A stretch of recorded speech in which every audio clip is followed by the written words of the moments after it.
Punjab TV वेख रहे सारे दर्शकों का प्रोग्राम चर्चा का मुद्दा भी स्वागत है जी। भगवंत मान होरां दे नਵੇਂ फैसलों की खूब चर्चा और शलाघा भी हो रही है। खास करके एक पेंशन, एक विधायक एक पेंशन, कईयां दी 11-11 विधायकी के दौर दीयां पेंशनां बननियां सी, कईयां दी 5 वार विधायकी दीयां पेंशनां, कईयां दी 4 वार दीयां। सो ये सारे मामलों ते रोक लाई जिहदी लंबे समय तो लोड़ भी सी, मंग भी सी, पर राजनीतिक पार्टियां जिहड़ियां सत्ता च रहीआं और विरोधी धिर च रहीआं उन्होंने इहो ਜਿਹੇ ਲਈ पहलकदमी नहीं की।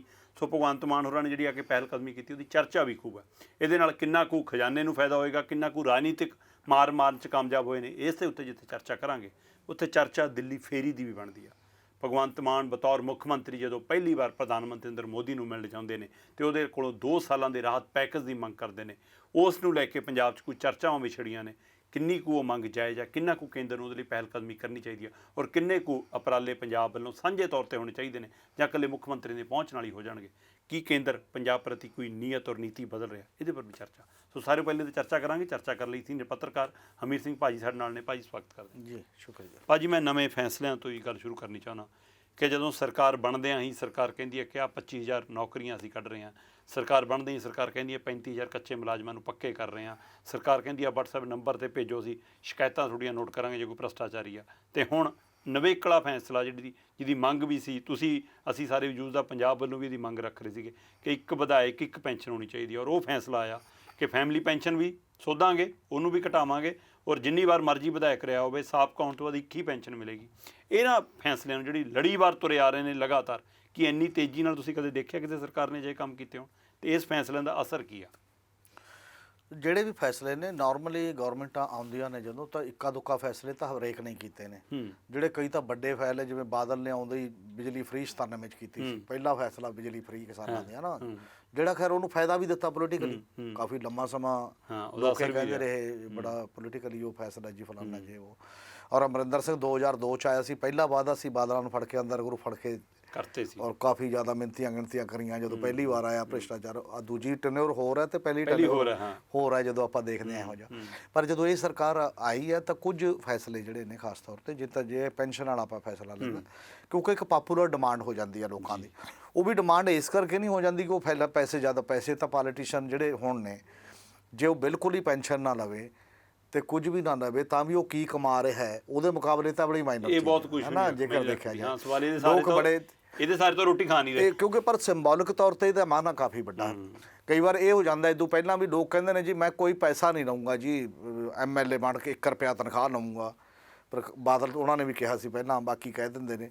ਅਤੇ ਬੜੇ ਲੋਕ ਇਹੋ ਜਿਹੇ ਵੀ ਨੇ ਕਹਿਣ ਵਾਲੇ ਵੀ ਤੁਸੀਂ ਮੈਨੂੰ ਚੀਫ ਮਿਨਿਸਟਰ ਬਣਾ ਦਿਓ, ਮੈਂ ਇੱਕ ਵੀ ਨਹੀਂ ਲੈਂਦਾ, ਕਿਉਂਕਿ ਉਹਦੇ ਹੋਰ ਸੋਰਸਜ ਕੀ ਨੇ, ਹੋਰਾਂ ਤੋਂ ਤੁਸੀਂ ਕੀ ਕਰ ਰਹੇ ਹੋ, ਉਹਨਾਂ 'ਤੇ ਵੀ ਚੈੱਕ ਦੀ ਲੋੜ ਹੁੰਦੀ ਹੈ ਨਾ। ਕੱਲਾ ਪੈਨਸ਼ਨ ਔਰ ਤਨਖਾਹ ਨਹੀਂ ਹੁੰਦੀ, ਬਾਕੀ ਦਾ ਜਿਹੜਾ ਤੁਹਾਡਾ ਪ੍ਰਭਾਵ ਜਿਸ ਲੈਵਲ ਦਾ ਬਣਾਇਆ ਸਮਾਜ 'ਚ, ਉਹਦੇ ਤੋਂ ਤੁਹਾਡੇ ਕੀ ਫਾਇਦੇ ਨੇ, ਕਿਵੇਂ ਬਣਾ ਰਹੇ ਹੋ ਤੁਸੀਂ, ਉਸ ਅਹੁਦਿਆਂ ਦੇ ਹੋਰ ਫਾਇਦੇ ਕਿਹੜੇ ਚੁੱਕੇ ਨੇ। ਹਾਂ, ਪਰ ਇੱਕ ਨੈਚੁਰਲ ਇੱਕ ਗੱਲ ਇਹ ਹੁੰਦੀ ਹੈ, ਮਤਲਬ ਜਦੋਂ ਤੋਂ ਅਸੀਂ ਰਾਜਨੀਤੀ ਨੂੰ ਪੇਸ਼ਾ ਮੰਨਿਆ, ਪਹਿਲਾਂ ਤਾਂ ਸ਼ੁਰੂਆਤੀ ਦੌਰ 'ਚ ਰਾਜਨੀਤੀ ਪੇਸ਼ਾ ਨਹੀਂ ਸੀ, ਇਹ ਸੇਵਾ ਸੀ। ਫਿਰ ਜਦੋਂ ਪੇਸ਼ਾ ਮੰਨ ਲਿਆ ਤੁਸੀਂ ਉਹਦੇ ਤਨਖਾਹ ਲੈਣੀ ਸ਼ੁਰੂ ਕੀਤੀ, ਇਹ ਤੋਂ ਪਹਿਲਾਂ ਤਨਖਾਹ ਨਹੀਂ ਸੀ। ਤੇ ਹੁਣ ਪੇਸ਼ੇ ਤੋਂ ਅੱਗੇ ਆ ਕੇ ਰਾਜਨੀਤੀ ਵਪਾਰ ਹੋ ਗਈ, ਮਤਲਬ ਡਿਗਰੀ ਉਦੋਂ ਵੀ ਅੱਗੇ ਹੋ ਗਈ, ਇੱਕ ਸੇਵਾ ਤੋਂ ਪੇਸ਼ਾ, ਪੇਸ਼ੇ ਤੋਂ ਵਪਾਰ। ਹੁਣ ਅਸੀਂ ਪੇਸ਼ੇ ਦੇ ਤੌਰ ਤੇ ਤਾਂ ਇੱਕ ਪੈਨਸ਼ਨ ਕਰਤੀ, ਜਿਹੜੀ ਵਪਾਰ ਬਣ ਗਈ ਰਾਜਨੀਤੀ, ਉਹਦੇ ਤੇ ਚੱਕ ਕਿਵੇਂ ਲੱਗਣਾ, ਇਹ ਵੀ ਇੱਕ ਬੜਾ ਵੱਡਾ ਕੁਐਸਚਨ ਉਸ ਲੈਵਲ ਤੇ ਹੋਏਗਾ। ਪਾਪੂਲਰ ਡਿਮਾਂਡ ਚੰਗੀ ਗੱਲ ਹੈ, ਜਦੋਂ ਲੋਕ ਕਹਿੰਦੇ ਨੇ ਇੱਕ ਪੈਨਸ਼ਨ ਹੋਣੀ ਚਾਹੀਦੀ ਹੈ, ਠੀਕ ਹੈ ਜੀ ਹੋਣੀ ਚਾਹੀਦੀ ਹੈ। ਇਹਦੇ ਨਾਲ ਜੁੜਦੀਆਂ ਜਿਹੜੀਆਂ ਬਾਕੀ ਚੀਜ਼ਾਂ ਕਿਉਂ ਹੁੰਦੀਆਂ ਨੇ, ਕਾਰਨ ਇਹ ਹੁੰਦੇ ਨੇ ਕਿ ਜਦੋਂ ਤੁਸੀਂ ਦੇਖਦੇ ਹੋ ਸਮਾਜ 'ਚ ਕਿ ਕਿਸ ਲੈਵਲ ਦਾ ਬਖਰੇਵਾਂ ਰਹਿਣ ਸਹਿਣ 'ਚ ਹੋ ਗਿਆ, ਲੀਡਰਸ਼ਿਪ ਦੇ ਵਿੱਚ ਤਾਮ ਝਾਮ ਕਿਹੋ ਜਿਹੇ 'ਚ ਉਹ ਰਹਿਣ ਲੱਗ ਗਏ, ਉਹ ਚੁੱਭਦੇ ਨੇ ਬੰਦਿਆਂ ਨੂੰ। ਜਿਹੜਾ ਸਿਆਸਤਦਾਨ ਉਵੇਂ ਹੀ ਆਉਂਦਾ ਹੁੰਦਾ ਸੀ ਅਤੇ ਉਸੇ ਤਰੀਕੇ ਨਾਲ ਕੰਮ ਕਰਦਾ ਜਿਵੇਂ ਲੋਕ ਕਰਦੇ ਸੀ, ਉਹ ਚੁੱਭਦੇ ਨਹੀਂ ਸੀ, ਮਤਲਬ ਚਾਹੇ ਉਹਨਾਂ ਦਾ ਪ੍ਰਭਾਵ ਵੀ ਸੀ ਚਾਹੇ ਜੋ ਮਰਜ਼ੀ ਸੀ। ਹੁਣ ਉਹ ਦੇਖ ਕੇ ਚੁੱਭਣ ਲੱਗ ਗਏ, ਹੁਣ ਉਹਨਾਂ ਨੂੰ ਲੱਗਣ ਲੱਗ ਗਿਆ ਕਈ ਵਾਰ, ਫਿਰ ਉਹ ਗਲਤ ਰਿਪੋਰਟਾਂ ਵੀ ਆ ਜਾਂਦੀਆਂ ਨੇ ਬੜੀ ਵਾਰ ਕਿ ਇੰਨੇ ਪੈਸੇ ਉਹ ਲੈ ਰਿਹਾ, ਇੰਨੇ, ਹਾਲਾਂਕਿ ਉਹ ਸਾਬਕਾ ਨੂੰ ਹੀ ਮਿਲਨੇ ਹੁੰਦੇ ਨੇ, ਇਹ ਗੱਲ ਕਲੀਅਰ ਹੈ। ਜੇ ਪ੍ਰਕਾਸ਼ ਸਿੰਘ ਬਾਦਲ ਨੇ ਲੈਣਾ ਹੋਵੇ ਤਾਂ ਹੁਣ ਲਊਗਾ, ਇਦੋਂ ਪਹਿਲਾਂ ਨਹੀਂ ਸੀ ਉਹਨੂੰ ਮਿਲਨੇ ਨਾ, ਮਤਲਬ ਜਿਹੜੀਆਂ ਵੀ ਉਹ ਚੀਜ਼ਾਂ ਨੇ ਪੈਨਸ਼ਨ ਜਾਂ ਉਸ ਤੋਂ ਉਦੋਂ ਤੱਕ ਤਾਂ ਉਹਨੂੰ ਤਨਖਾਹ ਮਿਲਦੀ ਹੋਏ ਲਗਾਤਾਰ, ਇਕੱਠੀਆਂ ਹੋ ਜਾਂਦੀਆਂ ਨੇ। ਇਹ ਜਿਹੜਾ ਇੱਕ ਦੌਰ ਹੈ ਹੁਣ ਚੱਲਦਾ ਪੈਨਸ਼ਨ ਦੇ ਮਾਮਲੇ 'ਚ, ਇੱਕ ਠੀਕ ਗੱਲ ਹੈ, ਇਹਨੂੰ ਲਾ ਲਿਆਉਣਾ ਪਏਗਾ, ਇੰਪਲੀਮੈਂਟ ਕਰਨਾ ਪਏਗਾ ਸਾਰੇ ਫੀਲਡ 'ਚ ਕਿ ਇੱਕ ਵਾਰ ਮਿਲ ਗਈ ਠੀਕ ਹੈ ਜਦੋਂ ਵੀ ਪੈਨਸ਼ਨ ਮਿਲੇ। ਇਹ ਹੁਣ ਅਗਲੇ ਸੈਸ਼ਨ 'ਚ ਜਾ ਕੇ ਹੋਏਗਾ। ਹਾਂ, ਅਗਲੇ 'ਚ ਲਿਆਉਣਾ ਪਏ, ਜਾਂ ਫਿਰ ਆਰਡੀਨੈਂਸ ਲਾਇਆ ਹੁਣ, ਜਾਂ ਬਿੱਲ ਲਿਆਇਆ ਹੁਣ, ਉਹਦੇ ਨਾਲ ਤਾਂ ਕੋਈ ਫਰਕ ਨਹੀਂ ਪੈਂਦਾ, ਜੋ ਵੀ ਤਰੀਕਾ। ਔਰ ਬਿੱਲ ਵੀ ਸਭ ਬਾਰੇ ਅੱਡ ਅੱਡ ਲਿਆਉਣਾ ਪਏਗਾ, ਕੱਲਾ ਤੁਹਾਨੂੰ ਮਤਲਬ ਐਮਐਲਏ ਦਾ ਨਹੀਂ ਲਿਆਉਣਾ ਪਏਗਾ, ਸਪੀਕਰ ਦਾ ਲਈ ਅੱਡ ਆਉਂਦਾ, ਉਹਦੀਆਂ ਤਨਖਾਹਾਂ ਮੰਤਰੀ ਲਈ ਅੱਡ ਆਉਂਦਾ, ਮੰਤਰੀ ਲਈ ਅੱਡ ਮੰਤਰੀ, ਹਾਂ ਉਹ ਚੀਜ਼ਾਂ ਵੀ ਕਰ। ਹੁਣ ਇਹਦੇ 'ਚ ਇੱਕ ਹੋਰ ਟੈਕਨੀਕਲ ਨਾਲ ਦੂਜੀ ਗੱਲ ਹੈ ਕਿ ਕੀ ਤੁਸੀਂ ਇਹ ਦੋ ਵਿਧਾਨ ਸਭਾ ਇੱਕ ਐਮਐਲਏ ਲਈ ਆਪਣਾ ਫੈਸਲਾ ਕਰ ਸਕਦੀ ਹੈ, ਤੇ ਕਿੰਨੇ ਹੀ ਬੰਦੇ ਉਹਦੇ 'ਚ ਐਮਪੀ ਵੀ ਨੇ, ਖੁਦ ਚੀਫ ਮਿਨਿਸਟਰ ਵੀ ਐਮਪੀ ਰਹੇ ਤੇ ਬਾਕੀ ਵੀ ਰਹੇ ਨੇ। ਇੱਕ ਉਹਨਾਂ ਨੂੰ ਪੈਨਸ਼ਨ ਇੱਕ ਐਮਪੀ ਦੀ ਵੀ ਹੋਏਗੀ। ਇਹਦਾ ਵੱਡੇ ਵੱਡੇ ਆਦਮੀ ਜਿਹੜੇ ਹੋਣਗੇ ਪਾਰਟੀ 'ਚ ਦੋਨਾਂ ਥਾਵਾਂ ਤੇ ਵਿਚਰ ਸਕਦੇ ਹੋਣਗੇ, ਉਹਨਾਂ ਨੂੰ ਤਾਂ 2 ਪੈਨਸ਼ਨਾਂ ਮਿਲਣਗੀਆਂ। ਜਿਵੇਂ ਭਗਵੰਤ ਮਾਨ ਖੁਦ ਨੇ, ਕੀ ਕੋਈ ਇਹ ਫੈਸਲਾ ਵੀ ਉਹ 'ਚ ਹੋਊਗਾ ਕਿ ਜਿਹੜਾ ਆਲਰੇਡੀ ਪਾਰਲੀਮੈਂਟ ਤੋਂ ਪੈਨਸ਼ਨ ਲੈਂਦਾ ਉਹ ਇੱਥੋਂ ਵਿਧਾਨ ਸਭਾ ਦੀ ਕੋਈ ਨਾ ਲਵੇ ਜਾਂ ਉਹਦੇ ਕੋਲ ਕੋਈ ਵੀ ਨਾ ਆਵੇ? ਜੇ ਇਹ ਲੌਜੀਕਲ ਗੱਲ ਤਾਂ ਅੱਗੇ ਤੁਰੂਗੀ ਨਾ ਉਸੇ ਲੈਵਲ ਤੇ।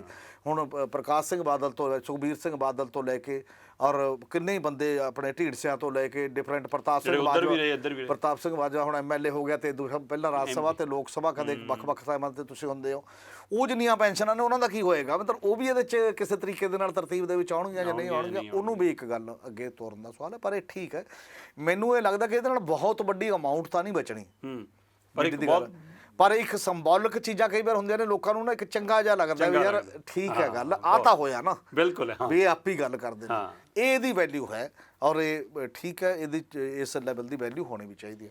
ਪਰ ਜਿਹੜੀਆਂ ਦੂਜੀਆਂ ਚੀਜ਼ਾਂ ਨੇ, ਕੁਝ ਹੋਰ ਫੈਸਲੇ ਨੇ, ਹਾਂਜੀ ਮੈਂ ਉਹੀ ਜਾਣਨਾ ਚਾਹੁੰਦਾ। ਸਪੋਜ਼ ਕਰੋ ਮੁਲਾਜ਼ਮ 25,000 ਹੈ ਨਾ, ਐਕਚੁਅਲੀ ਇਹ 25,000 ਵੀ ਪਹਿਲਾਂ ਹੀ ਚਰਚਾ ਦਾ ਇੱਕ ਸਿਸਟਮ, 9800 ਕੁਛ ਮੁਲਾਜ਼ਮ ਪੁਲਿਸ ਦੇ ਭਰਤੀ ਕਰਨ ਦੀ ਇੱਕ ਪ੍ਰਕਿਰਿਆ ਇਹ ਤੋਂ ਪਹਿਲੇ ਡੀਜੀਪੀ ਦੇ ਵੇਲੇ ਤੇ ਬਾਕੀ ਵੀ ਚੱਲਦੀ ਸੀ, ਔਰ ਚੰਗੀ ਗੱਲ ਹੈ ਜੇ ਭਰਤੀਆਂ ਹੋਣ। ਪਰ ਮੈਨੂੰ ਇਹ ਲੱਗਦਾ ਹੁੰਦਾ ਵੀ ਕਈ ਵਾਰ ਨਾ ਗਵਰਨਮੈਂਟ ਬਹੁਤ ਨਵੀਂ ਆਉਂਦੀ ਆ, ਉਹਨੂੰ ਇੱਕੋ ਹੀ ਅਫਸਰ ਬਰੀਫ ਕਰਦਾ, ਹਜੇ ਉਹਨੇ ਮਾਈਂਡ ਅਪਲਾਈ ਨਹੀਂ ਕੀਤਾ ਹੁੰਦਾ ਆਪਣਾ ਟੋਟਲੀ, ਹੈ ਨਾ, ਮਨ ਅਪਲਾਈ ਨਹੀਂ। ਹੁਣ ਇਹਦੇ 'ਚ ਜੇ ਮੈਨੂੰ ਇਹ ਲੱਗ ਰਿਹਾ ਕਿ ਚੀਫ ਮਿਨਿਸਟਰ ਨੇ ਆਪ ਕਿਹਾ ਕਿ ਜੀ 10,000 ਅਸੀਂ ਪੁਲਿਸ ਵਾਲਾ ਭਰਤੀ ਕਰਨਾ ਤੇ 15,000 ਹੋਰਾਂ ਵਰਗਾਂ 'ਚੋਂ, ਹੋਰਾਂ ਵਰਗਾਂ ਦੀ ਡਿਟੇਲ ਅਜੇ ਨਹੀਂ ਹੈ, ਇਹਦਾ ਮਤਲਬ ਉਹ ਮੰਨੀ ਗਈ ਹੈ। ਤੇ ਦੂਜੇ ਪਾਸੇ ਮੌਂਟੇਕ ਸਿੰਘ ਆਹਲੂਵਾਲੀਆ ਤੇ ਹੋਰ ਰਿਪੋਰਟਾਂ ਬਹੁਤ ਨੇ। ਰਿਪੋਰਟਾਂ ਇਹ ਨੇ ਕਿ ਪੰਜਾਬ ਦੇ ਵਿੱਚ ਪਰ ਕੈਪੀਟਾ ਮਤਲਬ ਆਬਾਦੀ ਦੇ ਲਿਹਾਜ਼ ਦੇ ਨਾਲ 1000 ਬੰਦੇ ਪਿੱਛੇ ਪੁਲਿਸ ਦੀ ਮੰਤਰੀ ਬਹੁਤ ਜ਼ਿਆਦਾ ਹੈ, ਨਫਰੀ ਜਿਹੜੀ ਹੈ ਉਹ ਪਹਿਲਾਂ ਹੀ ਜ਼ਿਆਦਾ ਹੈ।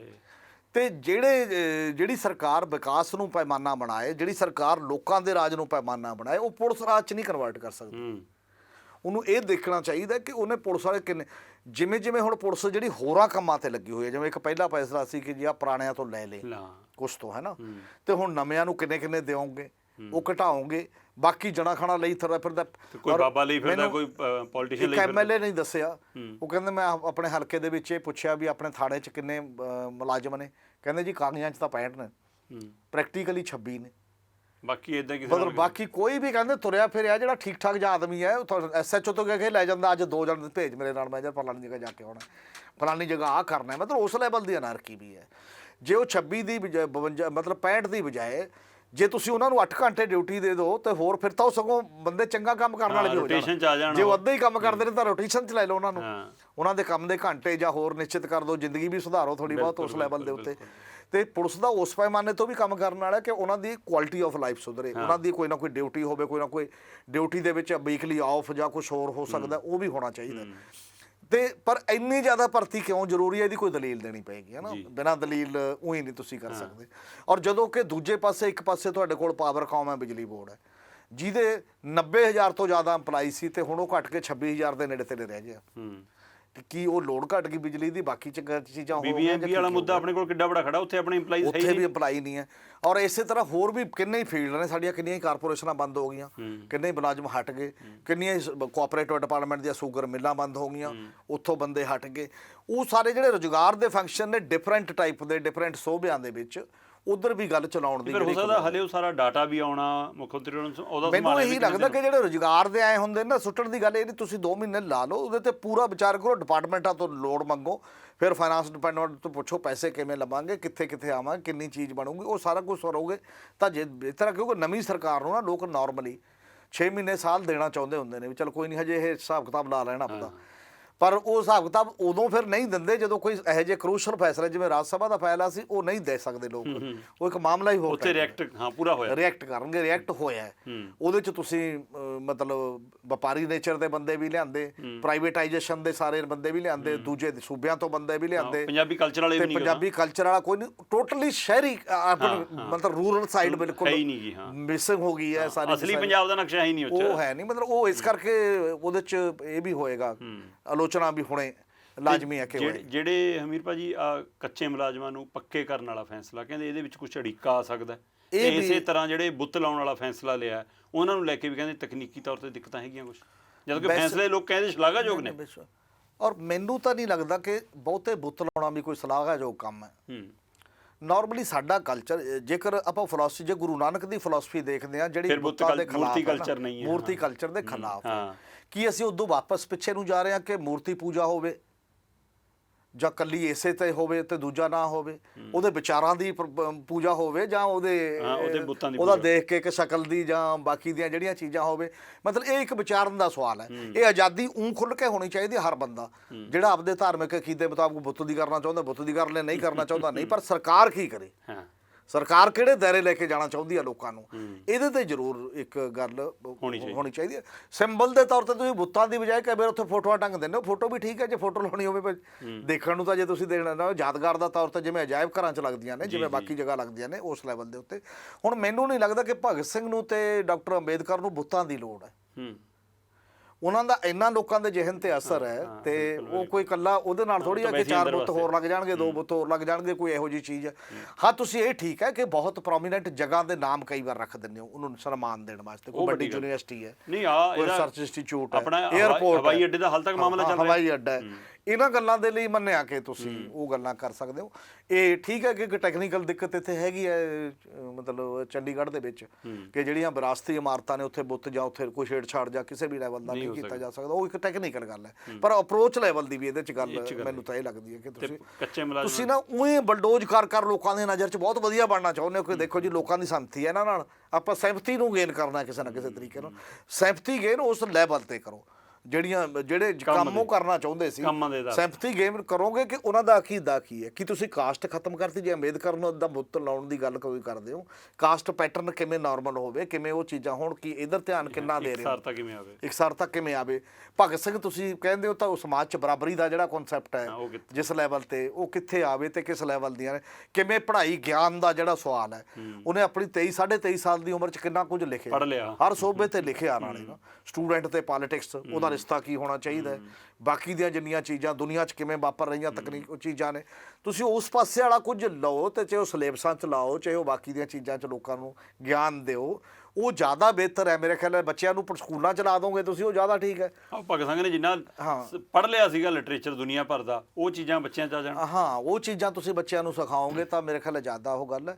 ਔਰ ਜਿਹੜਾ ਇੱਕ 36,000 ਕੱਚੇ ਜਾਂ 35,000, ਹੁਣ 35,000 ਦੀ ਫਿਗਰ ਆਈ ਆ, ਪਹਿਲਾਂ 36,000 ਪੰਜਾਬ ਗੌਰਮੈਂਟ ਨੇ ਕਿਹਾ ਸੀ, ਬਲਕਿ ਇੱਕ ਪ੍ਰਾਈਵੇਟ ਉਹ ਕਾਨੂੰਨ ਵੀ ਲਿਆਂਦਾ, ਬਿੱਲ ਵੀ ਪਾਸ ਵਿਧਾਨ ਸਭਾ ਨੇ ਕੀਤਾ ਹੋਇਆ ਉਹਦੇ ਵਿੱਚ।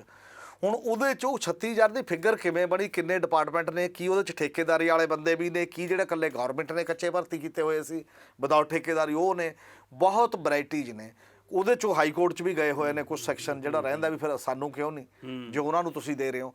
ਉਹ ਅਜੇ ਗੋਰਖ ਧੰਦਾ ਜਾਂ ਮਤਲਬ ਕਲੈਰਿਟੀ, ਮੈਨੂੰ ਲੱਗਦਾ ਇਹਨਾਂ ਨੇ ਵੀ ਜਲਦਬਾਜ਼ੀ ਦੇ ਵਿੱਚ ਥੋੜ੍ਹਾ ਜਿਹਾ ਇੱਕ ਗੱਲ ਕਰਤੀ, ਅਸੀਂ ਉਹਨਾਂ ਨੂੰ ਕਰਾਂਗੇ, ਪਰ ਬਹੁਤ ਕਲੈਰਿਟੀ ਦੀ ਗੱਲ ਹੈ। ਇੱਕ ਗੱਲ ਠੀਕ ਹੈ ਜਿਹੜੀ ਮੈਨੂੰ ਲੱਗਦਾ ਸਰਕਾਰ ਨੇ ਕੀਤੀ ਹੈ, ਜਿਹੜਾ ਇਹ ਫੈਸਲਾ ਕੀਤਾ ਹੈ, ਫੈਸਲਾ ਚੰਨੀ ਨੇ ਵੀ ਜਾਂਦੇ ਜਾਂਦੇ ਕੀਤਾ ਸੀ, ਪਰ ਉਹ ਤਾਂ ਨਹੀਂ ਸੀ, ਉਹ ਐਂ ਸੀ ਕਿ ਵੋਟਾਂ ਲਈ ਕੀਤਾ, ਫਟਾਫਟ 3 ਮਹੀਨੇ ਦੇ ਸ਼ਾਇਦ ਲਾਗੂ ਹੋਵੇ ਨਾ ਹੋਵੇ, ਤੇ ਜਿਹੜਾ ਵੀ ਅਸੀਂ ਭਰਤੀ ਜਿੰਨੀ ਵੀ ਕਰਾਂਗੇ ਰੈਗੂਲਰ ਕਰਾਂਗੇ।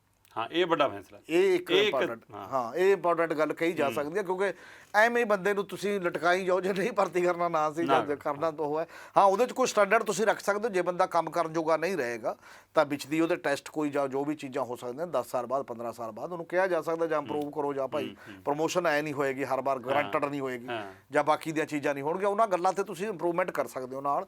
ਪਰ ਉਹੀ ਹਟਾ ਕੇ ਠੇਕੇਦਾਰੀ ਦੱਬੀ ਜਾਵੇ, ਸਾਰੀਆਂ ਗੱਲਾਂ ਵਿੱਚੋਂ ਵਿਚੋਲੀਆਂ ਲੱਗੇ, ਉਹ ਨਹੀਂ। ਇਹ ਫੈਸਲਾ ਪੋਜ਼ਿਟਿਵ ਕਿਹਾ ਜਾਂਦਾ। ਕੁਝ ਫੈਸਲੇ ਜਿਹੜੇ ਸ਼ਲਾਘਾਯੋਗ ਨੇ, ਉਹ ਸ਼ਲਾਘਾ ਮੰਗਦੇ ਨੇ, ਜਿਨ੍ਹਾਂ 'ਤੇ ਚਰਚਾ ਹੋਣੀ ਬਣਦੀ ਹੈ, ਉਹ ਚਰਚਾ ਵੀ ਹੋਣੀ ਬਣਦੀ। ਜਿਹੜੀ ਹਮੀਰ ਸਿੰਘ ਭਾਜੀ ਉਹਨਾਂ ਨੇ ਕਿਹਾ ਕਿ ਸਾਨੂੰ ਦੇਖਣਾ ਪਏਗਾ ਕਿ ਕੀ ਇਹਨਾਂ ਹਸਤੀਆਂ ਨੂੰ ਅੱਜ ਬੁੱਤਾਂ ਦੀ ਲੋੜ ਹੈ, ਬੁੱਤਾਂ ਦੇ ਵਿੱਚ ਢਾਲਣ ਦੀ ਲੋੜ ਹੈ, ਜਾਂ ਸਾਨੂੰ ਬਾਬੇ ਨਾਨਕ ਦੇ ਫਲਸਫੇ ਅਨੁਸਾਰ ਚੱਲਣ ਦੀ ਲੋੜ ਹੈ। ਅਤੇ ਜਿੱਥੇ ਤੱਕ ਭਰਤੀਆਂ ਵਾਲਾ ਮਾਮਲਾ, ਚਾਹੇ ਉਹ ਸਿੱਧੀ ਭਰਤੀ ਹੋਵੇ, ਚਾਹੇ ਕੱਚੇ ਮੁਲਾਜ਼ਮ ਨੂੰ ਪੱਕਾ ਕਰਨ ਦੀ ਗੱਲ ਹੋਵੇ, ਉੱਥੇ ਤਕਨੀਕੀ ਤੌਰ 'ਤੇ ਸਾਰੀਆਂ ਪਹਿਲੂਆਂ ਨੂੰ ਵਿਚਾਰ ਕੇ ਚੱਲਣਾ ਪਏਗਾ। ਸੋ ਸਰਕਾਰ ਕੋਲ ਸਮਾਂ ਵੀ ਹੈ ਔਰ ਪੰਜਾਬ ਸਮਾਂ ਦੇਣ ਲਈ ਤਿਆਰ ਵੀ ਹੈ। ਪਰ ਇਹ ਸਭ ਦੇ ਦਰਮਿਆਨ 2 ਸਾਲ ਦੇ ਲਈ ਰਾਹਤ ਪੈਕੇਜ ਜਾਂ ਵਿਸ਼ੇਸ਼ ਪੈਕੇਜ ਦੀ ਮੰਗ, ਪੰਜਾਬ ਪਹਿਲਾਂ ਹੀ ਸਰਹੱਦੀ ਸੂਬਾ ਅਤੇ ਇਹਦੇ ਲਈ ਵੈਸੇ ਵੀ ਇੱਕ ਵੱਖਰੇ ਸੂਬੇ ਦੀ ਤਰ੍ਹਾਂ ਟਰੀਟ ਕਰਨ ਦੇ ਲਈ ਮੰਗ ਹੁੰਦੀ ਰਹੀ ਆ ਕਿ ਇਹਨੂੰ ਸਪੈਸ਼ਲ ਸੂਬੇ ਦਾ ਦਰਜਾ ਹਾਸਲ ਹੋਵੇ। ਪਰ ਹੁਣ ਭਗਵੰਤ ਮਾਨ ਹੋਰੀ ਜਿਵੇਂ ਪ੍ਰਧਾਨ ਮੰਤਰੀ ਨੂੰ ਮਿਲ ਕੇ ਆਏ ਨੇ, ਉਸ ਦਾ ਕੀ ਮਾਇਨੇ ਨੇ ਤੇ ਉੱਥੇ ਕੀ ਬਾਕੀ ਪੰਜਾਬ ਦੀਆਂ ਰਾਜਨੀਤਿਕ ਪਾਰਟੀਆਂ ਨੂੰ ਵੀ ਕੋਈ ਨਾਲ ਸਾਥ ਦੇਣ ਦੀ ਲੋੜ ਹੈ, ਇਸ ਪਹਿਲੂ ਦੇ ਵਿੱਚ ਚਰਚਾ ਕਰਾਂਗੇ। ਪਰ ਸਮਾਂ ਛੋਟੇ ਜਿਹੇ ਬ੍ਰੇਕ ਦਾ ਬ੍ਰੇਕ ਲਈ ਰੁਕਾਂਗੇ। ਹੁਣੇ ਪਰਤੇ ਤੁਸੀਂ ਵੇਖਦੇ ਰਹੋ ਵਿਜ਼ਨ ਪੰਜਾਬ TV।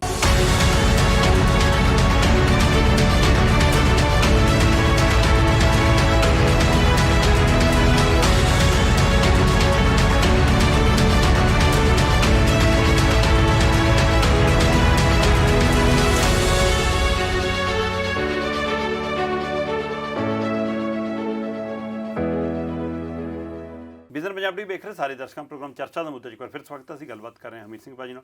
ਭਾਜੀ, ਜਦੋਂ ਆਪਾਂ ਇਹਨਾਂ ਗੱਲਾਂ ਨੂੰ ਵਿਚਾਰਦੇ ਹਾਂ ਤਾਂ ਬਤੌਰ ਮੁੱਖ ਮੰਤਰੀ ਭਗਵੰਤ ਮਾਨ ਹੋਰਾਂ ਦਾ ਦਿੱਲੀ ਫੇਰਾ, ਪ੍ਰਧਾਨ ਮੰਤਰੀ ਨੂੰ ਮਿਲਣਾ ਔਰ ਪ੍ਰਧਾਨ ਮੰਤਰੀ ਨੂੰ ਕਹਿਣਾ ਕਿ ਜੀ ਤੁਸੀਂ ਸਾਨੂੰ ਸਹਿਯੋਗ ਦਿਓ, ਖਾਸ ਕਰਕੇ ਅਸੀਂ 2 ਸਾਲ ਬਾਅਦ ਪੈਰਾਂ ਸਿਰ ਹੋ ਜਾਵਾਂਗੇ ਅਤੇ ਸਾਨੂੰ 2 ਸਾਲ ਦੇ ਲਈ 50-50 ਹਜ਼ਾਰ ਕਰੋੜ ਦੇ ਪੈਕੇਜ ਦੇ ਦਿਓ, ਅਤੇ ਉਸ ਤੋਂ ਅਸੀਂ ਉੱਧਰੋਂ ਪ੍ਰਧਾਨ ਮੰਤਰੀ ਵੱਲੋਂ ਕਹਿਣਾ ਸਾਨੂੰ ਤੁਸੀਂ ਸਹਿਯੋਗ ਦਿਓ, ਸਰਹੱਦੀ ਸੂਬਾ। ਸੋ ਇਸ ਨੂੰ ਕਿਵੇਂ ਦੇਖਦੇ ਹੋ, ਇਸ ਮਿਲਣੀ ਨੂੰ ਕਿਵੇਂ ਦੇਖਦੇ ਹੋ ਔਰ ਕੀ ਇਹ ਲਾਹੇਵੰਦ ਹੋਏਗੀ? ਕੀ ਕੇਂਦਰ ਅਜਿਹਾ ਪੈਕੇਜ ਦੇ ਸਕਦਾ? ਦੇਖੋ, ਪਹਿਲੀ ਤਾਂ ਗੱਲ ਮੈਨੂੰ ਇਹ ਲੱਗਦਾ ਕਿਉਂਕਿ ਨਵੀਂ ਸਰਕਾਰ ਬਣੀ ਹੈ, ਨਵਾਂ ਮੁੱਖ ਮੰਤਰੀ, ਇੱਕ ਕਰਟਸੀ ਕਾਲ ਹੁੰਦੀ ਹੈ ਪਹਿਲੀ। ਇਹ ਫਸਟ ਕਾਲ ਹੈ ਜਿਹਦੇ 'ਚ ਤੁਸੀਂ ਪ੍ਰਧਾਨ ਮੰਤਰੀ ਨੂੰ ਚੀਫ ਮਿਨਿਸਟਰ ਮਿਲਦਾ ਜਾ ਕੇ ਕਿ ਆਪਾਂ ਚੁਣੇ ਗਏ ਹਾਂ ਜੀ, ਤੇ ਆਹ ਮਾਮਲਾ ਹੈ ਸਾਰਾ। ਬਾਕੀ ਗੈਰ ਰਸਮੀ ਜਿਹੀਆਂ ਗੱਲਾਂ ਹੋ ਜਾਂਦੀਆਂ ਨੇ ਔਰ ਉਹਦੇ 'ਚ ਇਹ ਚੀਜ਼ਾਂ ਨੇ ਕਿ ਅਸੀਂ ਪੈਕੇਜ ਮੰਗਿਆ 1 ਲੱਖ ਕਰੋੜ ਦਾ, ਅਤੇ ਬਾਕੀ ਸੁਰੱਖਿਆ ਦੇ ਨਾਂ 'ਤੇ ਅਸੀਂ ਕੁਛ ਮਤਲਬ ਸਪੋਰਟ ਮੰਗੀ ਹੈ ਕਿ ਆਹ ਚੀਜ਼ਾਂ ਸਾਡੀਆਂ ਮਾਡਰਨਾਈਜ਼ ਕਰੋ, ਫਲਾਨਾ ਕਰੋ, ਜੇ ਕਰੋ। ਹੁਣ ਦਿੱਕਤ ਇਹ ਹੁੰਦੀ ਹੈ ਕਿ ਮਾਮਲੇ ਐਡੇ ਸਿੱਧੇ ਨਹੀਂ ਹੈ। ਇੱਕ ਤਾਂ ਬਰਤਾਂਤ ਬੀਜੇਪੀ ਸਿਰਜ ਰਹੀ ਹੈ ਕਿ ਡਬਲ ਇੰਜਣ ਦੀ ਸਰਕਾਰ। ਡਬਲ ਇੰਜਣ ਦਾ ਮਤਲਬ ਉਹਨਾਂ ਨੂੰ ਇਹ ਲੱਗਦਾ ਵੀ ਜੇ ਸਾਡੀ ਸਰਕਾਰ ਹੈ ਤਾਂ ਅਸੀਂ ਤੁਹਾਨੂੰ ਦੇ ਦਾਂਗੇ, ਨਹੀਂ ਤਾਂ ਨਹੀਂ। ਇਹਦੇ ਤੋਂ ਤਾਂ ਮਤਲਬ ਜ਼ਿਆਦਾ ਇਹੀ ਮਤਲਬ ਹੁੰਦਾ ਕਿ ਸਾਡੀ ਇੱਕ ਸੁਰਤਾ ਜ਼ਿਆਦਾ, ਦੂਜਿਆਂ ਨੂੰ ਅਸੀਂ ਨਹੀਂ ਦੇਵਾਂਗੇ, ਹੈ ਨਾ। ਦੂਜੇ ਪਾਸੇ ਇੱਕ ਦੂਜਾ ਬਰਤਾਂਤ ਹੈ। ਉਹ ਦੂਜਾ ਬਰਤਾਂਤ ਇਹ ਹੈ ਜਿਹੜਾ ਸਭ ਤੋਂ ਬੜਾ, ਮਤਲਬ ਸਭ ਤੋਂ ਬੜਾ ਨਹੀਂ, ਇੱਕ ਹੋਰ ਇਸ ਐਂਗਲ ਤਾਂ ਕੁਝ ਲੋਕ ਇਹ ਕਹਿੰਦੇ ਨੇ ਜਿਹੜੇ ਥੋੜ੍ਹੇ ਜਿਹੇ ਬੀਜੇਪੀ ਵਾਲੇ ਜਾਂ ਹੋਰ ਪਾਰਟੀਆਂ ਨੇ ਵਿਰੋਧੀ ਸਾਡੀਆਂ, ਜਿਨ੍ਹਾਂ ਨੇ ਟੀਕਾ ਟਿੱਪਣੀ ਕਰਨੀ ਹੈ, ਉਹ ਕਹਿੰਦੇ ਨੇ ਲੈ ਜੀ ਹੁਣ ਤੁਸੀਂ ਕੇਂਦਰ ਤੋਂ ਮੰਗਣ ਲੱਗ ਗਏ, ਲੋਕਾਂ ਨਾਲ ਵਾਅਦੇ ਗਾਰੰਟੀਆਂ ਤੁਸੀਂ ਦਿੱਤੀਆਂ ਸੀ, ਹੁਣ ਤੁਸੀਂ ਮੁੱਕਰੋਗੇ ਇਹ ਗਾਰੰਟੀਆਂ ਕਹਿ ਕੇ। ਖਾਸ ਕਰ ਬੀਜੇਪੀ ਖਾਤਰ ਰੌਲਾ ਪਾ ਰਹੀ ਹੈ ਪੰਜਾਬ ਬੀਜੇਪੀ, ਕੇਂਦਰ ਨਹੀਂ ਦੇ ਰਿਹਾ, ਫਲਾਨਾ ਨਹੀਂ ਦੇ ਰਿਹਾ। ਇਹ ਦੋਨੋਂ ਵਨ ਸਾਈਡਰ ਨੇ। ਪਹਿਲੀ ਗੱਲ ਤਾਂ ਇਹ ਹੈ ਕਿ ਉਹ ਪੈਸਾ ਨਾ ਕੇਂਦਰ ਦੇ ਬਾਪ ਦਾ ਨਾ ਕਿਸੇ ਦਾ, ਉਹ ਲੋਕਾਂ ਦੇ ਖੂਨ ਦੇ ਟੈਸਟਾਂ ਦਾ ਪੈਸਾ ਹੈ ਨਾ, ਟੈਕਸਾਂ ਦਾ ਪੈਸਾ ਹੈ। ਸਵਾਲ ਉਹਨਾਂ ਟੈਕਸਾਂ ਦੇ ਪੈਸੇ ਦੀ ਵੰਡ ਦੀ ਹੈ, ਉਹਦੇ 'ਚ ਸੂਬਿਆਂ ਨੂੰ ਕਿੰਨਾ ਮਿਲੇ ਤੇ ਦੂਜਿਆਂ ਨੂੰ ਕਿੰਨਾ ਮਿਲੇ। ਹੁਣ ਹੌਲੀ ਹੌਲੀ ਕਰਦੇ ਕਰਦੇ ਇਸ ਪ੍ਰਕਿਰਿਆ ਦੇ ਦੌਰਾਨ ਕੇਂਦਰ ਜ਼ਿਆਦਾ ਮਾਲ ਤੇ ਬੈਠਾ ਹੋਇਆ ਇਕੱਠਾ ਕਰਕੇ, ਸੂਬੇ ਬਿਲਕੁਲ ਕਮਜ਼ੋਰ ਹੁੰਦੇ ਜਾ ਰਹੇ ਨੇ, ਲਗਾਤਾਰ ਕਮਜ਼ੋਰ ਹੁੰਦੇ ਨੇ। GST ਤੋਂ ਬਾਅਦ ਤਾਂ ਬਿਲਕੁਲ ਹੀ ਖਤਮ ਹੋ ਗਿਆ ਲਗਭਗ ਕੰਮ। ਹੁਣ ਸੂਬੇ ਮੰਗਣ ਤੇ ਰਹਿ ਗਏ, ਮੰਗਤੇ ਬਣ ਗਏ। ਹੁਣ ਡਿਸਾਈਡ ਇਹ ਕਰਨਾ ਪਏਗਾ ਕਿ ਤੁਸੀਂ ਲੜਾਈ ਵੀ ਲੜਨੀ ਹੈ ਜਾਂ ਮੰਗਣਾ ਹੈ ਇਕੱਲਾ। ਮੰਗਣ ਦੇ ਤੌਰ ਤੇ ਤੁਸੀਂ ਦੇਖੋ, ਅੱਜ ਦੀ ਗੱਲ ਨਹੀਂ ਇਹ, ਉਦੋਂ ਪਹਿਲਾਂ UPA ਵੇਲੇ ਤੋਂ ਇਹ ਮਾਮਲਾ ਚੱਲਦਾ ਹੈ। ਜਦ ਤੋਂ ਆਹ 3 ਸਟੇਟਾਂ ਖਾਸ ਤੌਰ ਤੇ ਪੰਜਾਬ, ਬੰਗਾਲ ਤੇ ਕੇਰਲਾ, ਤਿੰਨਾਂ ਨੂੰ ਇਹ ਮੰਨਿਆ ਜਾਂਦਾ ਸੀ ਕਿ ਇਹਨਾਂ 'ਚ ਸਿਰ ਕਰਜ਼ਾ ਹੁਣ ਇੰਨਾ ਹੋ ਗਿਆ ਕਿ ਮੋੜਨ ਦੇ ਸਮਰੱਥ ਲੱਗਦੇ ਨਹੀਂ, ਇਹਨਾਂ ਦੀ ਸਪੈਸ਼ਲ ਪੈਕੇਜ ਰਾਹੀਂ ਇੱਕ ਹੈਲਪ ਕਰਨ ਦੀ ਲੋੜ ਹੈ। ਅੱਜ ਤੱਕ ਤਾਂ ਉਹ ਪੈਕੇਜ ਆਇਆ ਨਹੀਂ, ਸਭ ਦੇ ਸਾਹਮਣੇ ਆ, ਕਦੇ ਨਹੀਂ ਦਿਖਾਈ ਦਿੱਤਾ ਉਸ ਲੈਵਲ ਦੇ ਉੱਤੇ। ਇਸ ਲਈ ਮੈਨੂੰ ਨਹੀਂ ਲੱਗਦਾ ਕਿ ਮੰਗਣ ਤੰਗਣ ਨਾਲ ਕੋਈ ਇਹੋ ਜਿਹਾ ਸਵਾਲ ਹੁੰਦਾ ਹੈ ਕਿ ਉਹ ਆਉਂਦਾ ਹੈ ਜਾਂ ਆ ਜਾਊਗਾ ਜਾਂ ਤੁਹਾਡਾ। ਉਹਦੇ 'ਚ 2 ਹੀ ਚੀਜ਼ਾਂ ਨੇ, ਇੱਕ ਤਾਂ ਆਪਣਾ ਮੈਨੇਜਮੈਂਟ ਪ੍ਰੋਪਰ ਕਰਨੀ, ਦੂਜਾ ਵੱਡੇ ਪੈਮਾਨੇ ਤੇ ਸਮੁੱਚੇ ਰਾਜ ਮਿਲ ਕੇ ਆਪਣਾ ਹੱਕ ਮੰਗਣਾ। ਇਹਦੀ ਬਜਾਏ ਕਿ ਖਰਾਤ ਮੰਗਣ, ਜਿਵੇਂ MK ਸਟਾਲਨ ਤੋਂ ਸ਼ੁਰੂ ਹੋਇਆ ਹੈ, ਜਿਵੇਂ ਮਮਤਾ ਮੰਗਦੀ ਹੈ, ਜਿਵੇਂ ਬਾਕੀ ਨੇ। ਇੱਕ ਫੈਡਰਲ ਫਰੰਟ ਦੀ ਜਿਹੜੀ ਡਿਮਾਂਡ ਉੱਠ ਰਹੀ ਹੈ, ਉਹਦੇ 'ਚ ਪੰਜਾਬ ਕੀ ਕੰਟਰੀਬਿਊਟ ਕਰੂਗਾ, ਕੀ ਅਸੀਂ ਉਹਦੇ ਹਿੱਸੇਦਾਰ ਹੋਵਾਂਗੇ, ਇਹ ਸਭ ਤੋਂ ਬੜੀ ਗੱਲ ਹੋਣੀ ਹੈ ਉਸ ਮਾਮਲੇ ਦੇ ਵਿੱਚ। ਤਾਂ ਜਿੱਧਰ ਅਜੇ ਸਾਡੀਆਂ ਪਾਰਟੀਆਂ ਨਹੀਂ ਜਾ ਰਹੀਆਂ, ਮੈਨੂੰ ਨਹੀਂ ਲੱਗਦਾ ਕਿ ਇਹ ਵੀ ਜਾ ਰਹੀ ਹੈ ਜਾਂ ਬਾਕੀ ਜਾ ਰਹੀਆਂ ਨੇ। ਅਸੀਂ ਕਈ ਵਾਰ ਕੋਆਪਰੇਸ਼ਨ ਮੰਗਦੇ ਹਾਂ ਕਿ ਇੰਨੇ ਪੈਸੇ ਦੇ ਦੋਗੇ, ਅਸੀਂ ਉਧਰ ਚੱਲਾਂਗੇ।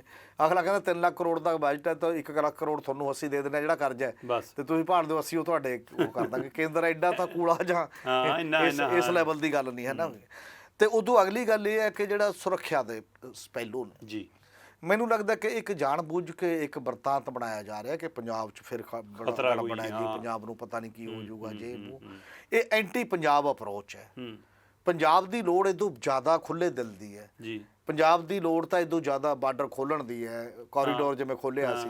ਇੱਥੇ ਕਦੇ ਕੀ ਹੋਇਆ ਮੈਨੂੰ ਨਹੀਂ ਸਮਝ ਆਈ, ਜਾਣ-ਬੁੱਝ ਕੇ ਕਿਉਂ ਕਿਹਾ ਜਾ ਰਿਹਾ ਵੀ ਇੱਥੇ ਕੋਈ ਇਹੋ ਜਿਹੀ ਘਟਨਾ। ਜੇ ਗੁਜਰਾਤ ਤੋਂ ਵਪਾਰ ਚੱਲ ਸਕਦਾ ਹੈ ਤਾਂ ਪੰਜਾਬ ਤੋਂ ਕਿਉਂ ਨਹੀਂ? ਔਰ ਉੱਥੇ ਤੁਸੀਂ ਇਹੀ ਕਹਿ ਰਹੇ ਹੋ ਨਾ, ਬੰਬੇ ਤੇ ਕਰਾਚੀ ਵਪਾਰ ਚੱਲੂਗਾ, ਉਹ ਕਦੇ ਨਹੀਂ ਥੰਮੂਗਾ। ਇੱਧਰ ਤੁਸੀਂ ਜਾ ਕੇ ਪਾਬੰਦੀ ਲਾ ਦਿੰਦੇ ਹੋ। ਦੂਜੀ ਗੱਲ, ਜਿਹੜੇ ਦੋਨੇ ਪੰਜਾਬਾਂ ਦੇ ਲੋਕ ਵੀ ਨੇ, ਸਰਕਾਰਾਂ ਸਾਂਝ ਹੈ, ਇੱਕ ਬੈਕਗਰਾਉਂਡ ਹੈ, ਇਤਿਹਾਸਕ ਸਾਂਝ ਹੈ, ਇੱਕ ਰਿਸ਼ਤਾ ਹੈ, ਪੰਜਾਬੀ ਜ਼ੁਬਾਨ ਹੈ, ਸੱਭਿਆਚਾਰ ਹੈ, ਤੇ ਸਾਰੀਆਂ ਚੀਜ਼ਾਂ ਨੇ। ਨੇ ਗਲਤੀਆਂ ਇਤਿਹਾਸ 'ਚ ਹੋ ਜਾਂਦੀਆਂ ਨੇ, ਪਰ ਉਹ ਗਲਤੀਆਂ ਨੂੰ ਕਦੇ ਥੋੜਾ ਕਿ ਹਾਂ ਪਰਿਵਾਰ ਖਤਮ ਹੋ ਗਏ, ਉਹ ਗਲਤੀਆਂ ਨੂੰ ਕਦੇ ਨਾ ਕਦੇ ਘਟਾਉਣਾ ਚਾਹੀਦਾ, ਨਾ ਕਿ ਉਹਨੂੰ ਵਧਾਉਣਾ ਹੀ ਵਧਾਉਣਾ ਉਸ ਲੈਵਲ ਤੇ ਚਾਹੀਦਾ। ਔਰ ਇਹ ਸਾਰੇ ਲੋਕ ਜਿਹੜੇ ਸਿਆਣੇ ਲੋਕ ਮੇਰੇ ਖਿਆਲ ਹੈ ਇਹ ਡਿਮਾਂਡ ਕਰਦੇ ਨੇ ਲਗਾਤਾਰ ਕਿ ਦੋਨੇ ਦੇਸ਼ਾਂ ਦੇ ਫਾਇਦੇ 'ਚ ਇਹ ਹੈ, ਜਿੱਥੇ ਭੁੱਖਮਰੀ ਹੈ, ਗਰੀਬੀ ਹੈ, ਬਾਕੀ ਦੀਆਂ ਚੀਜ਼ਾਂ ਨੇ। ਹੁਣ ਇੱਕ ਹੈਪੀਨੈਸ ਇੰਡੈਕਸ ਆਇਆ ਦੁਬਾਰਾ 2022 ਵਾਲਾ, ਅਸੀਂ 139ਵੇਂ ਨੰਬਰ ਤੇ 164 ਚੋਂ। ਸਾਡਾ ਨੇੜੇ ਤੇੜੇ ਵੀ ਕਿਤੇ ਲੈਣਾ ਦੇਣਾ ਨਹੀਂ ਹੈ, ਮਤਲਬ ਨੌ ਨਿਸ਼ਾਨ ਨਹੀਂ। ਇਹਦਾ ਮਤਲਬ ਨਾਖੁਸ਼ ਹੈ ਨਾਗਰਿਕ ਬੜੇ ਵੱਡੇ ਪੱਧਰ ਦੇ ਉੱਤੇ, ਦੇਸ਼ ਹੀ ਨਾਖੁਸ਼ ਹੈ, ਉਦਾਸੀ ਸਾਈ ਹੈ ਲੋਕਾਂ ਦੇ ਚਿਹਰਿਆਂ ਦੇ ਉੱਤੇ। ਉਹਨੂੰ ਖੁਸ਼ਹਾਲੀ 'ਚ ਬਦਲਣ ਲਈ ਕੋਈ ਕਦਮ ਤਾਂ ਉਠਾਉਣੇ ਪੈਣਗੇ। ਉਹ ਖੁਸ਼ਹਾਲੀ 'ਚ ਬਦਲਣ ਲਈ ਉਹ ਕਹਿੰਦੇ ਨੇ ਮਿਲੇਨੀਅਮ ਗੋਲ ਨੇ ਜਿਹੜੇ ਅਸੀਂ ਰੱਖੇ ਨੇ ਵੀ ਆਹ ਅਚੀਵ ਕਰਨਾ, ਗੈਰ ਬਰਾਬਰੀ ਘਟਾਉਣੀ ਹੈ, ਬੇਰੁਜ਼ਗਾਰੀ ਘੱਟ ਕਰਨੀ, ਆਹ ਚੀਜ਼ਾਂ ਨੇ। ਉਹ ਕਿਵੇਂ ਘੱਟ ਹੋਣਗੀਆਂ? ਕਿੱਦਾਂ ਧਿਆਨ ਦਿੱਤਾ ਜਾਊਗਾ? ਔਰ ਧਿਆਨ ਜੇ ਤੁਸੀਂ ਦਿਓ, ਮੈਨੂੰ ਲੱਗਦਾ ਯੂਕਰੇਨ ਤੱਕ ਤਾਂ ਲੋਕ ਹੁਣ ਵੈਸੇ ਹੀ ਚਲੇ ਜਾਂਦੇ ਆ ਰੋਡ ਰਸਤੇ ਹੀ, ਕੋਈ ਲੋੜ ਹੀ ਨਹੀਂ ਸੀ ਇੱਧਰ ਉੱਧਰ ਦੀਆਂ ਚੀਜ਼ਾਂ ਜਿਹੜੀਆਂ ਨੇ। ਔਰ ਜਿੰਨੇ ਵੀ ਆ ਸਾਰੇ ਦੇਸ਼ਾਂ ਦੇ ਵਿੱਚ ਵਪਾਰ ਹੈ, ਜੇ ਵਪਾਰ ਇਸ ਪੱਧਰ ਤੇ ਵੱਧ ਜਾਣਾ ਹੈ ਤਾਂ ਇੱਥੇ ਨੌਕਰੀਆਂ ਪੈਦਾ ਹੋਣਗੀਆਂ। ਕਿੰਨੇ ਢਾਬੇ ਬਣਨੇ ਨੇ, ਕਿੰਨੇ ਟਰਾਂਸਪੋਰਟ ਹੋਣੀਆਂ, ਕਿੰਨੀਆਂ ਹੋਰ ਚੀਜ਼ਾਂ ਖੁੱਲ੍ਹਣੀਆਂ ਨੇ, ਕਿੰਨੇ ਮਤਲਬ ਚੁੰਗੀਆਂ ਆਉਣੀਆਂ ਨੇ। ਜੇ ਇੱਧਰੋਂ ਉੱਧਰੋਂ ਗੈਸ ਪਾਈਪਲਾਈਨ ਵੀ ਇਰਾਨ ਨਾਲ ਹੀ ਪੈ ਜਾਂਦੀ, ਜਿਹੜੀ ਕਿ ਉਦੋਂ ਰੋਕਤੀ ਅਮਰੀਕਾ ਦੇ ਉਹਦੇ ਨਾਲ ਰਲ ਕੇ। ਇਹ ਕਾਫੀ ਵੱਡਾ ਇਸ਼ੂ ਜਿਹੜਾ ਇੱਕ ਪਲਾਨਿੰਗ ਦਾ ਓਵਰਆਲ ਇਸ਼ੂ ਹੈ। ਜਿਹੜੇ ਲੋਕ ਇਹਨੂੰ ਠੱਪ ਕਰ ਦੇਣਾ ਚਾਹੁੰਦੇ ਨੇ, ਸਾਡਾ ਬਾਰਡਰ ਸੀਲ ਕਰਾਉਣਾ ਚਾਹੁੰਦੇ ਨੇ, ਉਹ ਜਾਣੇ ਤੌਰ ਤੇ ਇੱਕ ਤਾਂ ਕੇਂਦਰ ਦੇ ਤਾਕਤਾਂ ਦੇ ਕੇਂਦਰੀਕਰਨ ਦੇ ਪੱਖ 'ਚ ਭੁਗਤ ਜਾਂਦੇ ਨੇ ਵੀ ਤਾਂ ਫਿਰ ਕੇਂਦਰ ਨੇ 50 ਕਿਲੋਮੀਟਰ BSF ਦਾ ਦਾਇਰਾ ਵਧਾ ਲਿਆ ਤਾਂ ਕੀ ਹੋ ਗਿਆ? ਅੱਧਾ ਪੰਜਾਬ ਦਾ ਕੰਟਰੋਲ। ਤੇ ਕੱਲ ਨੂੰ ਉਹ ਕਹੂਗਾ ਵੀ ਤਾਂ BBMB ਨੂੰ ਖਤਰਾ, ਉੱਥੇ ਤਾਂ ਕੋਈ ਬੰਬ ਸਿੱਟ ਸਕਦਾ, ਇਸ ਕਰਕੇ ਕੇਂਦਰ ਦੀ ਜ਼ਰੂਰਤ ਹੈ ਉੱਥੇ ਤਾਂ ਨਜ਼ਰ ਰੱਖਣ ਦੀ। ਫਿਰ ਕੀ ਹੋ ਗਿਆ? ਇਹ ਗੱਲਾਂ ਕਹਿ ਕੇ ਤੁਸੀਂ ਪੂਰਾ ਕਰ ਰਹੇ ਹੋ ਨਾ, ਉਸ ਪਾਸੇ ਵੱਲ ਲਿਜਾ ਰਹੇ ਹੋ। ਇਹਦੀ ਬਜਾਏ ਤੁਸੀਂ ਇਹ ਤਾਂ ਕਹਿ ਸਕਦੇ ਹੋ ਕਿ ਸਾਡੀ ਬਾਰਡਰ ਸਟੇਟ ਹੈ, ਸਾਨੂੰ ਕਈ ਵਾਰ ਮਾਰਾਂ ਖਾਣੀਆਂ ਪਈਆਂ ਨੇ, ਸਾਡੇ ਕੋਲ ਤਾਰ ਵੀ ਲੱਗੀ ਹੋਈ ਆ ਉੱਥੇ, ਤੇ ਇੱਧਰ ਜਾ ਰਿਹਾ। ਉਹਦੇ ਲਈ ਕਿਸਾਨੀ ਲਈ, ਆਮ ਲੋਕਾਂ ਲਈ, ਡਿਵੈਲਪਮੈਂਟ ਲਈ, ਇੰਡਸਟਰੀ ਲਈ ਕੋਈ ਪੈਕੇਜ ਦਿਓ, ਸੁਰੱਖਿਆ ਦੇ ਨਾਂ ਤੇ ਪੈਕੇਜ ਦਿਓ, ਤੇ ਇੱਥੇ ਹੋਰ ਤੁਸੀਂ ਫੌਜੀ ਲਾ ਦੋਗੇ 4000 ਦੇ ਜਾਂ BSF ਲਾ ਦਿਓ। ਇਹ ਕਿਹੜਾ ਪੈਕੇਜ ਹੁੰਦਾ? ਉਹਦੀ ਡਿਟੇਲ ਮੇਰਾ ਖਿਆਲ ਹੈ ਬਹੁਤ ਬਿਹਤਰ ਤਰੀਕੇ ਦੇ ਨਾਲ ਪੰਜਾਬ ਦੀ ਵਿਕਾਸ ਦਾ ਇੱਕ ਫਾਰਮੂਲਾ, ਇੱਕ ਪੈਮਾਨਾ ਬਣਦਾ। ਪਰ ਅਮੀਰ ਭਾਜੀ ਲਗਾਤਾਰ BJP ਪੰਜਾਬ 'ਚ ਪੈਰ ਲਾਉਣਾ ਚਾਹੁੰਦੀ ਆ, ਔਰ ਕਹਿੰਦੇ ਕਿ ਉਹਦਾ ਮਿਸ਼ਨ 2027 ਵੀ ਹੈਗਾ, 2024 ਵੀ ਹੈਗਾ। ਕਿ ਇਸ ਲਈ ਵੀ ਮੋਦੀ ਹੋਰੀ ਕੋਈ ਨਰਮ ਰੁੱਖ ਰੱਖਣਗੇ ਜਾਂ ਕੁਛ ਹੋ ਸਕਦਾ, ਕੋਈ ਰਾਹਤ ਪੈਕੇਜ ਦੇ ਵੀ ਦੇਣ? ਕੁਝ ਅਜਿਹੀਆਂ ਆਸਾਂ ਵੀ ਚਰਚਾਵਾਂ 'ਚ ਹੈਗੀਆਂ ਨੇ। ਨਹੀਂ, ਮੈਨੂੰ ਲੱਗਦਾ ਉਹ ਐਂ ਤਾਂ ਨਹੀਂ ਰੱਖਣਗੇ ਜੇ ਉਹਨਾਂ ਦੀ ਸਟ੍ਰੈਟਜੀ ਉਹ ਤਾਂ ਕਹਿਣਗੇ ਫਲਾਪ ਹੋਣਗੇ ਤਾਂ ਅਸੀਂ ਆਵਾਂਗੇ। ਉਹ ਤਾਂ ਸੁਰੱਖਿਆ ਦੇ ਬਰਤਾਂਤ ਨੂੰ ਅੱਗੇ ਵਧਾਉਣਗੇ ਹੋਰ ਜ਼ਿਆਦਾ। ਉਹ ਕਹਿਣਗੇ ਇਹ ਕਿੱਥੇ ਨੇ ਸੁਰੱਖਿਆ ਕਰਨ ਜੋਗੇ, ਅਸੀਂ ਆ, ਸਾਡੇ ਕੋਲ ਦੇਖੋ ਅਸੀਂ ਰਾਸ਼ਟਰਵਾਦ ਸਾਡੇ ਕੋਲ ਤੇ ਬਾਕੀ ਚੀਜ਼ਾਂ ਸਾਡੇ ਕੋਲ ਨੇ। ਅਸੀਂ ਦੇਸ਼ ਦੀ ਸਭ ਤੋਂ ਬੜੀ ਪਾਰਟੀਆਂ, ਸਭ ਤੋਂ ਜ਼ਿਆਦਾ ਮੈਂਬਰਸ਼ਿਪ ਵਾਲੀ ਪਾਰਟੀਆਂ, ਸਾਡੇ ਕੋਲ ਇੱਕ ਗ੍ਰਿਪ ਹੈ। ਉਹ ਤਾਂ ਜਾਂ ਤਾਂ ਹਿੰਦੂ ਤਵੀ ਪਲੱਸ ਅਪਰੋਚ, ਉਹ ਡਬਲ ਅਪਰੋਚ ਤੇ ਆਉਂਦੇ ਨੇ। ਮਤਲਬ ਧਾਰਮਿਕ ਬਹੁਗਿਣਤੀ ਦੀ ਅਪਰੋਚ ਨੂੰ ਵੀ ਦੁਬਾਰਾ ਉਭਾਰਦੇ ਨੇ ਵੱਡੇ ਪੱਧਰ ਤੇ ਇੱਕ ਤਾਕਤ ਤੇ ਹਜੂਮ ਨੂੰ ਲੈ ਕੇ ਨਾਲ ਦੀ ਨਾਲ ਜਿਹੜਾ ਇਹ ਪ੍ਰਭਾਵ ਦੇਣ ਦੀ ਕੋਸ਼ਿਸ਼ ਕਰਦੇ ਨੇ ਕਿ ਸਾਡੇ ਕੋਲ ਹੀ ਇਹਦਾ ਇਲਾਜ ਹੈ ਤੇ ਤਾਕਤ ਹੈ, ਨਹੀਂ ਤਾਂ ਕੋਈ ਕੁਝ ਨਹੀਂ ਕਰ ਸਕਦਾ।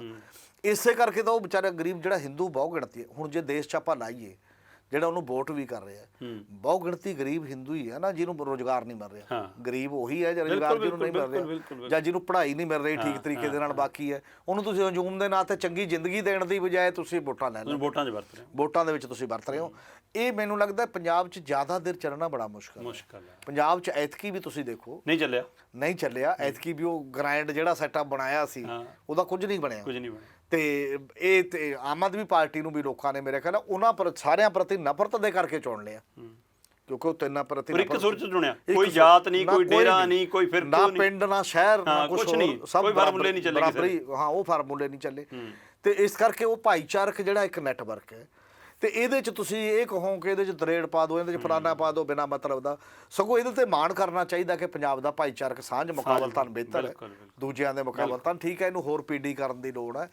ਤੇ ਸੁਰੱਖਿਆ ਦਾ ਵਰਤਾਂਤ ਇਹੋ ਜਿਹੇ ਮਾਹੌਲ 'ਚ ਸਿਰਜ ਦੇਣਾ ਜਿੱਥੇ ਅਜੇ ਕੋਈ ਉਸ ਪੱਧਰ ਦਾ ਨਹੀਂ, ਮੈਨੂੰ ਲੱਗਦਾ ਇਹ ਜਾਣ-ਬੁੱਝ ਕੇ ਹੀ ਕੀਤਾ ਜਾ ਸਕਦੀ ਚੀਜ਼ ਹੈ। ਇਹ ਤੋਂ ਬਿਨਾਂ ਲੋਕਾਂ ਦੀ ਲੋੜ ਨਹੀਂ। ਲੋਕਾਂ ਦੀਆਂ ਲੋੜਾਂ ਖੇਤੀ ਹੈ, ਖੇਤੀ ਦਾ ਜਿਹੜਾ ਅੱਧਾ ਮੁੱਦਾ ਬਣਿਆ। ਅੱਜ ਵੀ ਸੰਯੁਕਤ ਕਿਸਾਨ ਮੋਰਚੇ ਨੇ ਧਰਨਾ ਦਿੱਤਾ ਜਾਂ ਮੰਗ ਪੱਤਰ ਦਿੱਤਾ ਉਸ ਪੱਧਰ ਦੇ ਉੱਤੇ। ਰੁਜ਼ਗਾਰ ਨੇ, ਬਾਕੀ ਨਸ਼ੇ ਨੇ, ਸਾਰੀਆਂ ਚੀਜ਼ਾਂ ਹੀ ਨੇ, ਉਹਨਾਂ ਤੇ ਧਿਆਨ ਫੋਕਸ ਕਰਨ ਦੀ ਲੋੜ। ਬਿਲਕੁਲ ਧਿਆਨ ਫੋਕਸ ਕਰਨ ਦੀ ਲੋੜ ਹੈ, ਔਰ ਕੇਂਦਰ ਤੋਂ ਖੈਰਾਤ ਨਹੀਂ ਹੱਕ ਮੰਗਣ ਦੀ ਲੋੜ ਹੈ। ਜਿਵੇਂ ਹਮੀਰ ਸਿੰਘ ਭਾਜੀ ਉਹਨਾਂ ਨੇ ਕਿਹਾ ਕਿ ਸਾਡਾ ਹੱਕ ਹੈ, ਉਹਨਾਂ ਦੇ ਬਾਪ ਦਾ ਪੈਸਾ ਨਹੀਂ, ਉਹ ਟੈਕਸਾਂ ਰਾਹੀਂ ਲੋਕਾਂ ਦੀ ਜੇਬ 'ਚੋਂ ਗਿਆ ਪੈਸਾ, ਔਰ ਜਿਹੜੇ ਸੂਬੇ ਨੂੰ ਲੋੜ ਹੈ ਉਸ ਨੂੰ ਦੇਣਾ ਵੀ ਉਹਨਾਂ ਦਾ ਫਰਜ਼ ਬਣਦਾ। ਸੋ ਇਸ ਲਈ ਉਸ ਨਾਤੇ ਜਿੱਥੋਂ ਤੱਕ ਗੱਲ ਵਧੇ, ਪਰ ਜਾਣ ਬੁੱਝ ਕੇ ਵਰਤਾਂਤ ਸਿਰਜ ਕੇ ਨਹੀਂ ਪੰਜਾਬ ਖਤਰੇ 'ਚ ਹੈ ਜਾਂ ਸਰਹੱਦੀ ਸੂਬੇਕਰਨ ਖਤਰੇ 'ਚ ਹੈ, ਜਦੋਂ ਕਿ ਅਸੀਂ ਚਾਹੁੰਦੇ ਹਾਂ ਕਿ ਇੱਥੇ ਬਾਰਡਰ ਖੁੱਲ੍ਹੇ ਔਰ ਸੜਕੀ ਵਪਾਰ ਵਧੇ, ਜਿਹਦਾ ਦੋਵਾਂ ਮੁਲਕਾਂ ਨੂੰ ਫਾਇਦਾ ਹੋਵੇ ਔਰ ਉਸ ਦਾ ਫਾਇਦਾ ਪੰਜਾਬ ਨੂੰ ਵੀ ਕਿਉਂ ਨਾ ਹੋਵੇ। ਸੋ ਇਸ ਲਈ ਇਸ ਪਹਿਲੂ 'ਤੇ ਸੋਚਣਾ ਪੈਣਾ ਔਰ ਪੰਜਾਬ ਦੀ ਜਿਹੜੀ ਸਾਂਝੀਵਾਲਤਾ ਦਾ ਸੁਨੇਹਾ ਪੰਜਾਬ ਨੇ ਦਿੱਤਾ ਉਹ ਬਰਕਰਾਰ ਰਹਿਣਾ ਚਾਹੀਦਾ, ਜਿਹਦੇ 'ਤੇ ਪੰਜਾਬ ਨੂੰ ਮਾਣ ਵੀ ਹੈ ਔਰ ਮਾਣ ਰਹੇਗਾ ਵੀ। ਸੋ ਮਾਣ ਮੁੱਖ ਮੰਤਰੀ ਵੀ ਨੇ, ਸੋ ਮੁੱਖ ਮੰਤਰੀ ਤੋਂ ਆਸਾਂ ਵੀ ਬਹੁਤ ਨੇ। ਸੋ ਵੇਖਦੇ ਰਹੋ ਵਿਜ਼ਨ ਪੰਜਾਬ ਟੀਵੀ। ਫਿਰ ਪਰਤਾਂਗੇ ਨਵੇਂ ਮਹਿਮਾਨਾਂ ਨਾਲ, ਨਵੇਂ ਵਿਸ਼ਿਆਂ ਨਾਲ। ਤੁਸੀਂ ਵੇਖਦੇ ਰਹੋ ਵਿਜ਼ਨ ਪੰਜਾਬ ਟੀਵੀ, ਹਰ ਕਦਮ ਤੁਹਾਡੇ ਨਾਲ।